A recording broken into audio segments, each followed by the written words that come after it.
Hello everyone and welcome back to PAX and Recreation, and today we're going back to the mystical archives of Strixhaven as part of our Bundlemania series. So in case you're new to the channel, we're going backwards. I am doing like a sort of cheap version of the Angry Video Game Nerd, taking you back to the past. But it's backwards. Instead of seeing the shitty games that suck ass, we're actually looking at the old bundles, which normally they come with more stuff. So that's kind of it. So Strixhaven, School of Mages, one of those ideas that in retrospect, when this was released, everyone was like, this is like a Harry Potter set or something, which they were, as you can see, they were not even trying to hide at all. It's like, yeah, it's kind of a Harry Potter thing, but I'm okay with it. It's not difficult to make a better Harry Potter because Harry Potter is full of holes. And I say this as a person that grew on Harry Potter and read all the books and saw all the movies and all that stuff. I don't consider myself a Potterhead. The same way I don't consider myself a Disney adult. As you can see by this channel, I have other philias and traumas. But I remember that, when this set was announced, as with every freaking set in Magic the Gathering, there was some contingency and some back and forth and some people complaining because, of course. So, as a reminder, we are back at the tall age of the bundles, which means that the bundles have a box that was for nothing except for, having a box, which was kind of cool in retrospect. And Strixhaven is going to become very relevant, I hope, soon-ish, because technically we're going back to Strixhaven in 2026. And I say technically because the last time we got a promise of this sort, it was delayed, which was the case of Lorwyn, which now is going to be in 2026. So, and if you see this video in the future, it's going to be just very weird. So let's see what it contains. I cut the shrink wrap, the shrink wrap for the sake of better visibility in the camera. So the usual, right? So 15 cards, the usual wording of like the number of boosters in text and then the cards in numbers so that your brain gets confused. Draft boosters. Remember that this is the era where we had draft and set boosters, but they were like, nah, bundles come with draft boosters because people prefer the quantity over the quality. Then they changed to set and now we have play boosters, but it is what it is. A card box for Strixhaven, a special oversized spin down, and Alt Art Premium Foil Archmage Emeritus, which is a great name for a card, and the usual 20 Premium Foils and 20 regular basic lands. So let's see. Everything made in the USA, the die is manufactured in China, and it comes with 2 reference cards, which is crazy. So the good thing is that you can just open this like this, or you can do it the proper way so that you can see the insides, right? Now, I'm not gonna lie to you, I always get nervous around these things because here, because sometimes they come easily, like here, although well, I spoke too soon, apparently. Let's try it this way. Nope. Well, nothing too serious, I hope. Even when it comes easily, you still bend the cardboard, so you get all the snot out of it. So there is it. I can't be the only human being on Earth that likes playing with this stuff. I think everyone likes to. That's why Play-Doh and all these slimies and all that stuff are very popular. So now we have the groups. So this is something that Magic. By the way, this is the box. Remember the box? Nothing in this box, but sure was a cool box. It was a weird box also because it's not like it fits cards in a perfectly fashionable way, but you could put like your dice or your counters or your anything, your dice, your counters or anything in here, and it was pretty useful. Plus it had the symbol, right? We pay for cardboard with this symbol, but now this box no longer exists.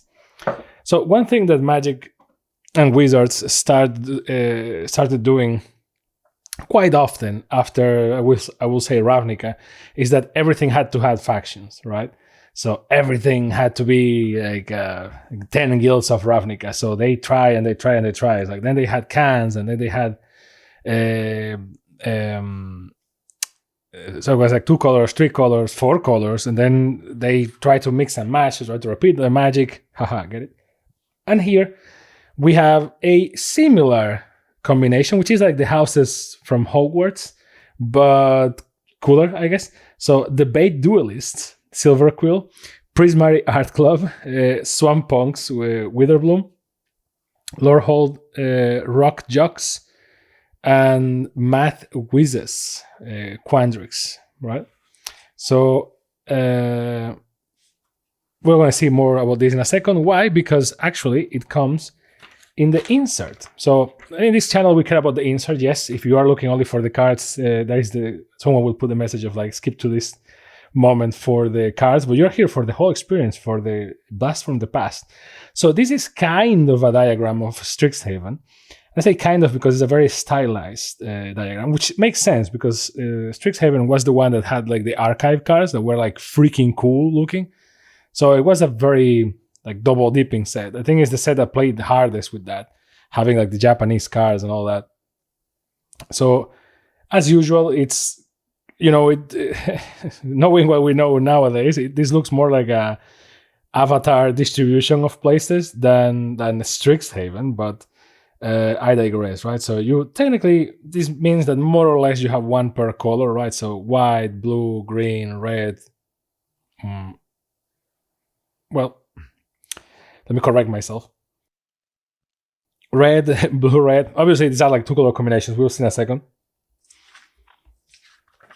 Declare your college. So you have the five college combinations. You have Silver Quill, stylish, intimidating, and driven. Silver Quill mages are masters of the magic of words. So maybe they try to be the bad guys, but the bad boys is the expression I'm looking for. Their students are natural leaders, driven and competitive, with a piercing wit and never second place attitude. Prismary see no difference between magic and art. Their spells are spectacles of raw creativity, masterpieces of showy, over-the-top magecraft. Any elemental force can be Prismary, Muse, and Medium. Witherbloom, which looks an awful lot like a Starbucks logo. Witherbloom mages draw power from the dichotomy between life and death. They are at home riding zombie crocs down the river, picking herbs for potions and summoning fearsome ancient avatars of nature. Lorehold, passionate scholars obsessed with history. So, yeah. They explore the past by poring over archaeological artifacts, drawing magical energies from ancient tomes, and summoning the spirits of long-dead historical figures. And Quandrix, which I believe is one of the more... Silver Quill is more or less long-lasting because of the commander deck, which now I realize we never analyzed in this channel, and I have them. So let me know down below if you want to see me gushing for like, well, it's 5 decks, right? Yeah. So that's gonna be like, knowing me, that's gonna be like 2 hours of video. It's gonna be like a very long podcast talking about those commander decks, because those are kind of old. And yeah, so I play with them quite a lot. So Silver Quill, because of the, what's the name of the white and black commander that is like a very political deck? Let me get a view. There you go. Silver Quill Statement with Brina the Demagogue. So this deck is one of the most popular ones to come out of this, because a lot of people hate it and a lot of people love it. So see, I have the decks as they are. So let me know if you want me to crack them open and talk about them at length. Good old times of MTG. So Quandrix is more or less relevant because nowadays, because this lady, whose name I forgot, appears also at the House of Horrors, which is named... Damn, I'm getting old. The House of Horrors is called... Woo! Well, damn, I need to go check it. Duskmourn. Duskmourn was the name of the thing. I had to go check my commander decks. So Quandrix mages are ingenious mathematicians, so no one likes them basically. Their study patterns, fractals, and symmetries to command power over fundamental forces of nature. They love to expand and multiply anything by manipulating and bending numbers, which is funny because math is boring, yet the geometrical and fractals and all that stuff that they do is very cool, and it's actually kind of the basis behind the magic system in Frieren, which is an anime in case you don't know what I'm talking about. So this is the box. Now we're getting into the goodies. So Gotta be very, very, very honest here. This is one of the dullest boxes I ever seen. And it's a shame because I like the box on paper, right? Like, I like the fact that the box is very sober. Like, they just grab the college logos and we have them. Like, I like that a lot. But the problem is that why is it just brown? Like, yes, the commander decks are also brown, as you saw in the box that I had in my hands seconds ago or minutes ago. But it's just so bland, which is I get it. It's a school, right? I mean, schools are not for having fun, but come on, like, do some. And it's funny because I'm if you're watching this series, I'm the guy that always complains that I hate like generic PNGs in the boxes, which I still hate. So I will still prefer these, but the background is just very meh. It's just very unassuming. There is a nothing sandwich, really. So I don't know. Let's see. Now, for when it comes to the real important things, the die, the beautiful, beautiful cube box, which we don't have anymore.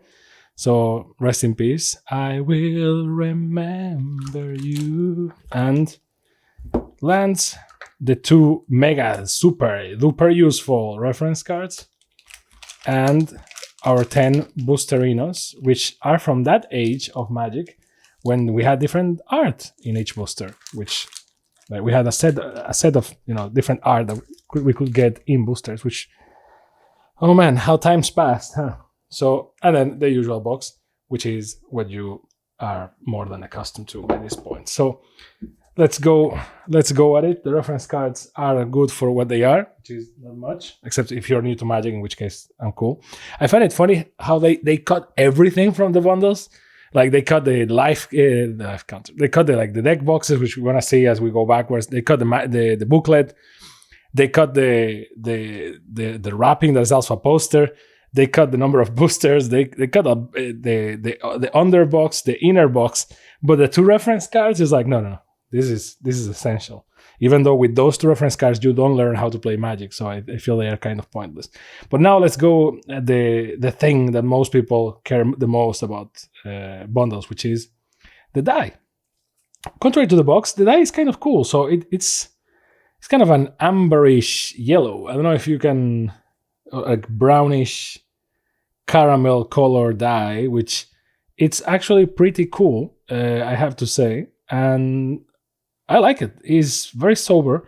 Now, one thing that very sober looking, one thing that I have to say is that in the box, it looks a lot more strict looking, I guess, if you know what I'm saying. Like, in the box, it looked like the lines on each face of the die will be like hard marked. See what I mean? But no, it's just like a classical D20 that is kind of like a amber looking, semi-transparent, dirty thing looking. But it's cool nonetheless. Still, it's weird that for a set that has all that artistic identity with the extra cards and whatnot, they are like, oh yeah, the box is gonna be brown, the die is gonna be brown. And I imagine someone asking like, but why does everything need to be brown? And someone say like, oh, because books are brown. It's like, oh, okay, that makes sense. Which is, and I read somewhere on Reddit that a long time ago, someone was saying like, oh yeah, well, it makes sense that they don't want to commit to a color because they have like the colleges. And it's like, Ravnica has 10 guilds and still has a color, which is normally blue, but so Archmage Emeritus, which is a great name for a card. In foil art, alt art, it has Magecraft. Whenever you cast or copy an instant sorcery spell, draw a card, which is not bad. Some Emeritus professors return from their wanderings periodically to share tales of the mystical wonders of Arcavios, or Arcavios, depending on how you want to pronounce it. Arcavios or Arcavios is the name of the plane where Strixhaven is located. So this is one of those planes with cool naming, I will say. That normally they do the kind of dull thing that is like, oh, the plane is called I don't know. The play is called Dominaria, so everything's going to be Dominaria X, which, okay, or like Innistrad X, right? But Strixhaven is cool because it's like Strixhaven is a thing in Arcavius, which is great, right? I feel like it gives it more of a personality to a degree. So there is this, and now let's go look at the lands just for reference in case these are the ones that you play standard with and you remember them quite a lot. I love it that when they do this thematically theming thing, I like it very much that they do like, okay, so it's gonna be like the classical rocks of Arcavius, etc., and then a part of the university or the School of Mages, right? And then rocks, School of Mages, School of Mages, rocks. The swamp always has to be the different one, right? So School of Mages, rocks,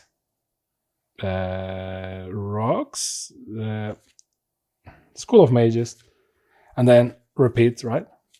So I love it when they have like those patterns. Like we have 5 that are just like plain swamps, etc., and then we have 5 that are like the actual places on the school, which is great because again, this is a plane called Arcavius, and then there is the actual School of Mages. And now for La Piece de la Resistance, it's like, well, you had so long for this. Like, yes, this is about the whole bundle, baby, not just the boosters.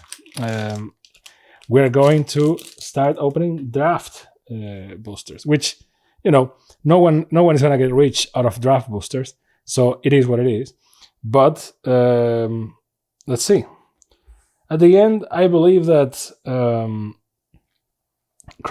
I believe that a set like this is kind of more of what we need, right? Like, I know that you could make the point, and it will be actually a very good point, that it is kind of hypocritical for me or anyone to be like, oh man, this set was cool, and on paper this set is Inkling Summoning, nice.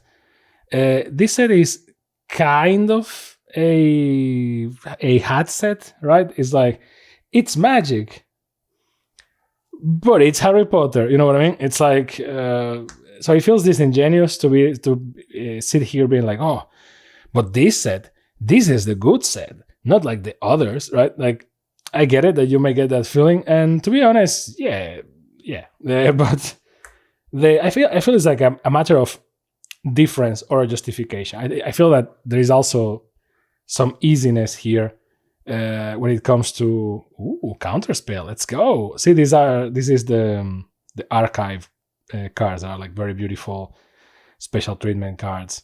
I put one in a draft booster, another one, crazy. And look at this foil. Lovely. So again, it's not like a crazy card. This is the thing that you gotta. I'm calling a ritual. This is the thing that you gotta understand from me, right? It's like this thing is gorgeous. Is mathematically not as good as this one, but this thing is just gorgeous, man. Look at this. And that's half of the battle what we collect cardboard, right? So I'm gonna put the Mystical Archives here. I think that's the name. I may be drunk. Avatar and an ad, but as long as it's a useful half an ad, I'm okay with it. Now let me just do a quick readjustment here because this thing, what happened there? No one knows. So I feel the difference with these sets. All right, like first is like it feels more at home to have a School of Mages than it is to have Cowboys on Magic. Why? Based mostly on the autofocus is giving me the day today. Why? Mostly because it's a flavor thing. Magic has always been a fantastical kind of thing. So being a fantastical kind of thing, something like Strixhaven just fits there, but Cowboys somehow not as much. So you could put any card in here and just, it's like, oh, this is like in the Tolarian Academy, and you can be like, oh, okay, that makes sense. Like, you know what I mean? It's like, yes, I get it that it could still be, these are lessons, that makes sense. It could still be considered a hat set, and you would not be wrong, but I feel is very justified Ooh, Tainted Pack. Let's go! Fun fact. Echoing Equation. And Augmented Pause List. Not bad. Fun fact. I have this card in the Japanese version of this card. Fun trivia time. Well, fun. It's fun for me, not for my opponent in that game. So we had this... let me pause the talk about the set for a second. This is just... oops, this is supposed to be here. This is just fun trivia. We had this playgroup, right? This pod to play Commander at all times. And then it kind of went overboard in terms of power scaling, right? So this was before Gavin came with his bracket system and everything. Yes, we had the power level system, but as you know, and the same happens with the power with the brackets. That's like social lubricant. Like it works, but it's not supposed to be like it's not a 100% mathematical imperative thing. You're supposed to still talk to people, which I find funny that people have such a difficulty with when Commander is a social format. You're supposed to talk a lot in Commander is to have fun. But what happened was that we started playing with precons and whatnot, and then suddenly we got power scaled. And we got power scaled mostly because we have one person in our group that is a master at deck building, and they have a lot of oracles. They have a lot of old cards. Oh, the rest, nice. Prefer this art for the rest than the other one that looks like a demon taking a poop. And a pest, which yes I am. Thank you very much. And came with a deck, a lot of legacy cards that person has due to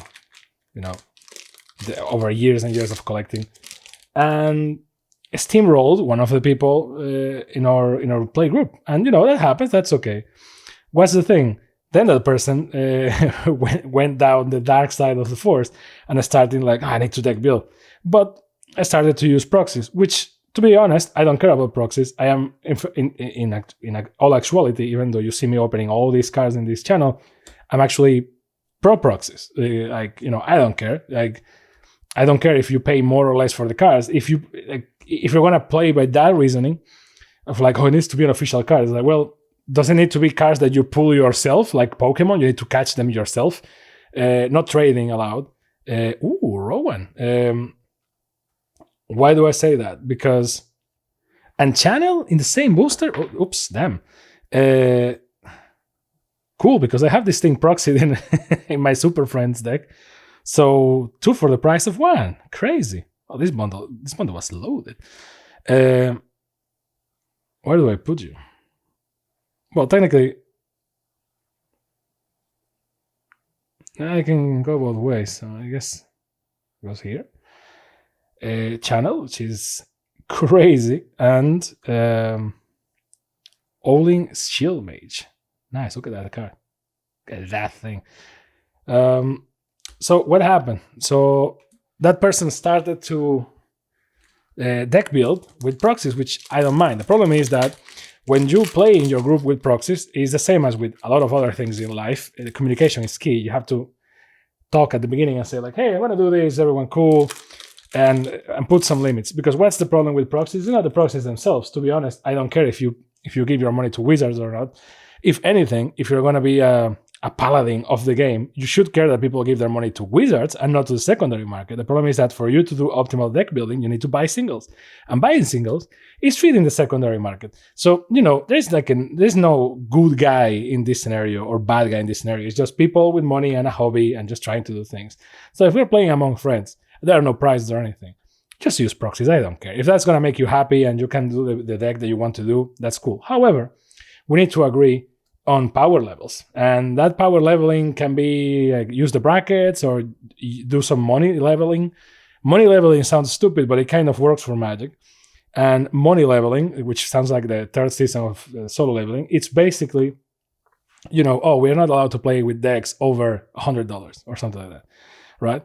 And which with proxies is a very valid thing to do because you can say like, okay, $300, and that's like high power decks, but since it's proxies, nice. No one is going to go broke over them. So that's more or less what you want. Shock, nice. I have a playmat of this. Sadly, I didn't pick that one. I was like, nah, let me use that one. Damn, could be a great moment. And Elemental, this card is great. So we didn't put any limits or anything. So the game started to go south very fast because some people were using, decks that were fun to them, but were completely overpowered to the scale of the thing. And so it went to shit. So, you know how it is. Depending on people and how people take things, you try to make it more or less, subtle and be like, this maybe we should. Message wasn't coming across. So, all this story to tell you that I was like, okay, let's play. And I built the most unfun deck to play against. Actually, I built two. One was a heavy taxation deck that as I was building it and then I was playing with it, I was thinking, man, this shit is awful. And it was my deck. I was having fun, but no one else was having fun. To give you a pointer, humility was in that deck, so imagine. And Manifestation Sage, nice. And Urza's Rage. Man, I also had this playmat. I was like, oh, maybe I should pick this playmat. I was like, nah, whatever. Nice. These cards are beautiful. They should do this more often. Lich Fanatic. I was about to say Lich Fantastic. You can tell that the Fantastic Four movie. Oh, this is cool. Not very useful, but cool. I guess it's just like another card to a degree. So one of those decks, as you can imagine, what's the best way to do competitive EDH? Well, play by yourself, play alone. And playing alone means Tasa's Oracle. And basically it's Tasa's Oracle and this baby right here, Tainted Pact, right? So you do Tainted Pact, and you can pretty much always pick the cards that you need and win the game. So I did that. I built a deck like that. Counterspelled everyone. And I think it was like turn 2 or 3. I won by a landslide. And since, you know why it's the best strategy for a competitive commander? Because you play alone. You don't interact with anyone. It's your cards, your library, your win condition. So, which is funny, is for you to win a 4-player game, the best way to do it is not play with anyone and just, do it by yourself. So, following that principle, I did that, won immediately, and said, see, this is where we need to put limits. And I never used the deck again. But I'm happy to report that now we are more regulated when it comes to deck building. I know that someone will be in the comments saying, oh, see, this is why proxies are bad. It's like, well, proxies are not bad. It's the same as the double-eyed card. Yeah. It's the same as, some other things in life. It's like, are hamburgers bad? No. In moderation, no. Is Coca-Cola bad? No. In moderation, no. Right? It's like everything in moderation is not bad. I mean, you could make points for some of those things that mathematically they don't do any good to you. For example, you can be like, oh, Coca-Cola is just sugar. If you drink Coke Zero, I guess not. But like Coca-Cola is just sugar, caffeine, and not much else.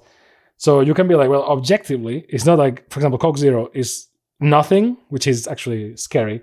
It's like a nothing in. You look at the properties like 000. So like, what are you made of? Like nothing and caffeine, right? So you do the math and you'll be like, okay, so objectively, this thing is not bad for me, but it's also not good. I mean, unless you have problems with caffeine, in which case. But it's like, it's a nothing sandwich. But still, if you drink too much of it, you can have diarrhea because, it's a laxant. But I would never thought in my life I would be talking about diarrhea in an unboxing. But all this to say, in moderation, all things are cool. The same with proxies, right? And what is moderation with proxies? Is really just, It's really just communicating with people. It's just really saying, hey, I want to do this, or I am doing this. Man, I also had this playmat, I didn't put it. Damn it. The straight target land. People are going to love this. Debate duelist. You know what I mean? Just express your intentions. But this happens with everything, right? It's not just magic. You need to do this with everything in life. If you expect more from a co-worker, you need to communicate your expectations. If you expect more from your partner, you need to communicate your expectations. If you're going to have an intimate moment with someone, you need to communicate your expectations and your boundaries and all that. Otherwise, not everyone is going to have a good time. Or if you're playing football or whatever, like, like in a school, it's like, oh, you made some rules, like, oh, this is not valid, this, you can't do this, you can't do that, and everyone agrees to it, and then you play.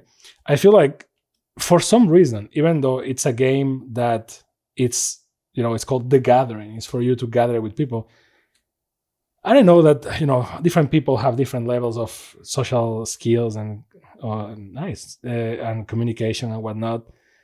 Cultivate, not bad, but everyone needs to try a little bit, right? Oh, memory lapse, nice. Everyone needs to, and foil.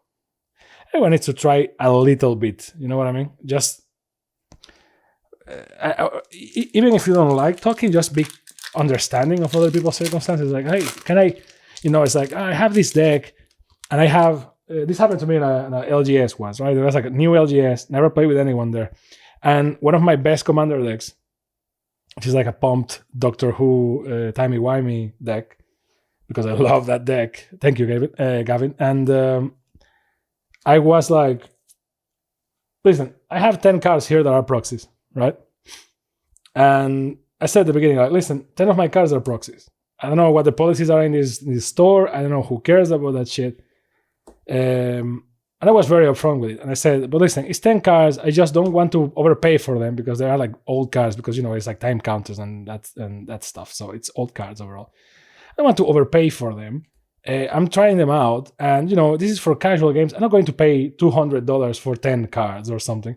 So I don't. But if you want to see my receipts, you can see that the rest of the deck has at least 25 Surge foil cards from Doctor Who that we actually opened in this channel. If you saw the videos, link in the corner or down below, you know that. So I was like, you can't accuse me of not spending money on Wizards. So, but up to you guys. And everyone was like, nice. Everyone was like, well, I guess he has a point. And end of conversation, really. And, communication, once again. I love these things, by the way. This is just draft archetypes, but I love it when they do like those games that, I don't know if anyone ever plays them, but I love it that someone has to come with those ideas and concepts. So I ended up talking about a bunch of shit, but not the Strixhaven. So these are the pools. I think these are pretty good pools. The first 2-3 boosters were loaded. The rest, it was pretty okay. Now, as you know, I normally do this on purpose without checking the values of the cards. So I know some of the cards that I pulled have some sort of value. But nowadays, with Magic the Gathering, it's impossible to know because values just change a lot and whatnot. Again, I don't do this for the value.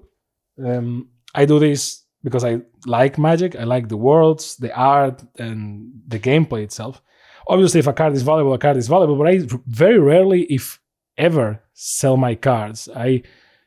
Actually, I often just give them to friends if they really want them, right? Like, I don't know. I don't feel comfortable selling the cards, but I guess that I could if a person is like, oh, there's some of that card. It's like, sure, $2 or something. I don't know.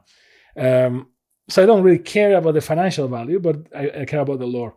Strixhaven, the lore and the feel, the gameplay, the art, the whole the game aspect of Magic. So Strixhaven is one of those things, one of those sets that I like a lot. I'm very happy that they're coming back to it. I wonder with what storyline, because by the time we get back there, the current storyline should be over. The storyline of Jace and Vraska and the League of Legends creature that follows them.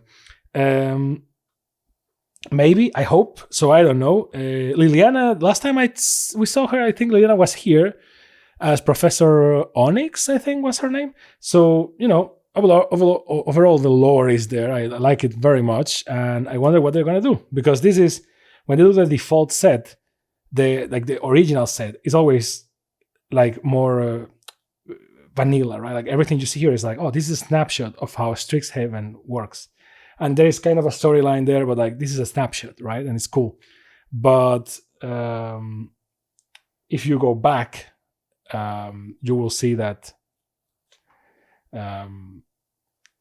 If we go forward, you will see that the next set is going to be Strixhaven something. So we're not going to have like this pure snapshot of Strixhaven ever again. And certainly we're not going to get these cards again, which is a shame. Like if Wizard wants easy money, they can just redo these, I guess. in terms of what's coming up, in terms going back to the past, there will be Kaldheim, and Kaldheim is to a degree the beginning of the new storyline. Well, the storyline that was going on at this time, which is the whole Fire Action storyline, because in Kaldheim is where like Loki appears and what's the name of the Green Praetorian? Which is funny because Strixhaven was a vacuum of sorts, because in Kaldheim we had Vorinclex, then nothing here, and then we had Urabrask in New Capenna, Jinki Taxias in Kamigawa, and Sheldred in Dominaria United. So Strixhaven is kind of a vacuum of sorts, and I think that's why it works so well, and I think that's why people have such fond memories of it, but I digress. So is it worth it to buy? Well, at this point in time, if you can get it, sure. Like, obviously, as always, the pools that you see here are not the pools you're going to get, because random, this is gambling, etc. Now, every booster comes with some Mystical Archive cards, and I think these are very worth it. So most of, like, sometimes you get good ones, but overall I just like them. Like, visually they are amazing, and it's a good collection of good cards. So just on that, I will say it's worth it by default, and then the cards that are in this set are good overall. Now, in terms of the bundle itself, the inserts and the cardboard, ironically, are the best things in here, because the box and the die will really be something that really comes down to personal preference. And as a person that likes sober stuff, I like these, but even I think this is kind of maybe too dull. But, you know, this is that era. You will see that the set that we had afterwards was kind of this as well, and the set that we had that we're going to get in the past with Kaldheim is more or less the same. So it was that era of Magic, which I don't dislike, but it is what it is. So let me know what you think down below. Let me know what are your memories of a Strixhaven, School of Mages. And if you're excited to see it coming back, and what you want to see happening in Strixhaven or in Arcavios overall, because, you know. And I just remember that I said, like, oh, well, this some of these characters are more relevant than others, and I forgot about Quintus,